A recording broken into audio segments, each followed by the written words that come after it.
இந்தியாவோட யூனியன் டெரிட்டரியில இருக்கிற இந்த பிரிசனுக்குள்ள ஒன்ஸ் யாராச்சும் உள்ள போயிட்டாங்க அப்படின்னா திருப்பி உயிரோடவே வெளியே வர முடியாது. இந்த இடத்த சுத்தி ஃபுல்லா பிளாக் வாட்டர் கவர் பண்ணிருக்கு. பிரிட்டிஷர்ஸ் இந்த ஜெயில செல்லுலார் ஜெயில் அப்படின்னு அழைச்சாங்க. நம்ம இந்தியன்ஸ் இதை வந்து கலப்பணி அப்படின்ற பேர்ல அழைச்சாங்க.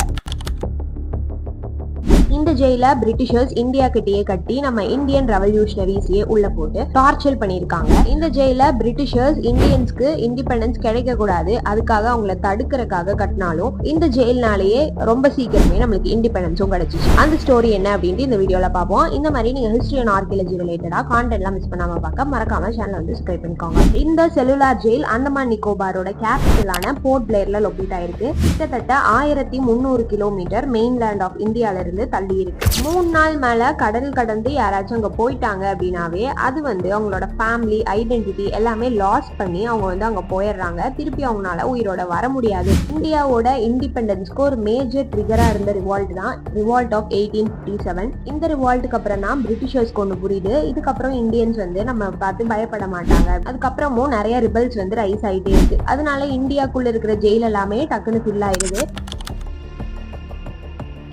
இதனாலேயே பிரிட்டிஷர்ஸ் என்ன யோசிக்கிறாங்கன்னா ஒரு குரூவலான ஒரு ஜெயில வந்து கட்டணும் அப்படின்னு நினைக்கிறாங்க. அதுக்கப்புறம் 10 வருஷம் கழிச்சு 1906ல தான் வந்து இந்த செல்லுலார் ஜெயில ஃபோர்ஸ்டு லேபர்ஸ் வச்சு கட்டப்படுது. ஒரு ஆர்டினரி ஜெயில் மாதிரி இந்த ஜெயில் கட்டப்படல. இந்த ஜெயில வந்து பனாப்டிகன் சிஸ்டம் அப்படின்ற ஒரு சிஸ்டம் வச்சு கட்டியிருக்காங்க. அதாவது ஒரே ஒரு கார்டு இருந்தா போதும் இந்த பிரிசனுக்குள்ள இருக்கிற எல்லா பிரிசனர்ஸையுமே வாட்ச் பண்றதுக்கு. இந்த பிரிசன் வந்து வெளியிருந்து பார்க்கும்போது ஒரு பெரிய பைசைக்கிள் மாதிரி இருக்கு அப்படின்னும், உள்ள இருக்கிற ஒவ்வொரு பிரிசனர்ஸ்க்குமே ஒவ்வொரு தனித்தனியான செல் தான். உள்ள இருக்கிறவங்க யாருமே கிட்ட இருக்கிறவங்களை பார்க்கவும் முடியாது, அவங்க கூட பேசவும் முடியாது. அதே மாதிரி எந்த மாதிரி ஹோப்பும் இல்லை. செல்லுலார் ஜெயிலுக்குள்ள இருந்தவங்களோட லைஃப் எப்படி இருந்துச்சுன்னா ஹெல் ஆன் எர்த் அப்படின்ற மாதிரி சொல்றாங்க. ஒவ்வொரு செல்லுக்குள்ளேயுமே ஒரு குட்டி டார்க் ரூம் தான் இருக்கும். குட்டி ஒரு டைனி வென்டிலேஷன் ஹோல் மட்டும்தான் அந்த சீலிங் கிட்ட இருக்கும். மேசுவான ஒரு ஆயில் மில்ல வந்து கையாலேயே வந்து இழுக்கணும் அப்படின்னும், கிட்டத்தட்ட 30 கிலோ ஆயில் வந்து ஒவ்வொரு நாளும் ப்ரொடியூஸ் பண்ணணும். அப்படி யாராச்சும் அந்த டார்கெட்டை வந்து ப்ரொடியூஸ் பண்ணல அப்படின்னா அவங்கள வந்து தூக்கி போட்டுருவாங்க அந்த கடலுக்குள்ள அப்படின்ற மாதிரி சொல்லப்படுது. நைட்ல வந்து பிரிசனர்ஸ் எல்லாத்தையுமே செயின் போட்டு கட்டி வச்சிருவாங்க ஃப்ளோரோட. 2 பாட் மாதிரி கொடுக்குறாங்க.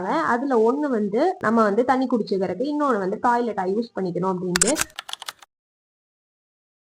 இதுல இருந்து யாராச்சும் எஸ்கேப் ஆக ட்ரை பண்ணா அவங்கள உடனே எக்ஸிக்யூட் பண்ணிடுவாங்க அப்படின்னும், இதுல இருந்து எஸ்கேப் ஆன ஒருத்தவங்க கூட உயிரோட வெளியே போனதில்லை அப்படின்னும், ஒரு டைம் 3 பிரிசனர்ஸ் வந்து இப்படி எஸ்கேப் ஆகி அவங்க 3 பேரையுமே ஒரே டைம்ல ஹேங் பண்ணியிருக்காங்க.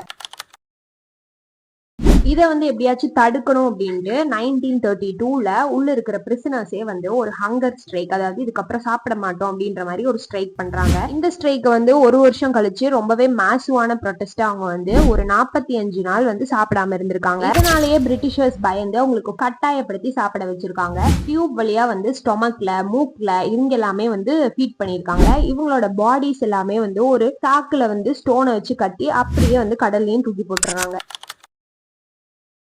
வெளியே இருக்கிற ஃப்ரீடம் ஃபைட்டர்ஸான மகாத்மா காந்தி, தாகூர் இவங்க எல்லாருமே 1937 போல அவங்களோட ரிலன்ட்லெஸ் ப்ரெஷர்னால பிரிட்டிஷ் வந்து ஓகே உங்களை ரிலீஸ் பண்றோம் அப்படின்ட்டு 1939க்கு அப்புறம் இவங்க எல்லாம் ரிலீஸ் ஆகப்படுறாங்க. அந்த களப்பணியோட கேட்ஸ் எல்லாம் ஓபன் ஆகுது. ஆனா அவங்க வெளியே வர அப்பவே ரொம்பவே பயந்து ப்ரோக் ஆகி வந்தாங்க.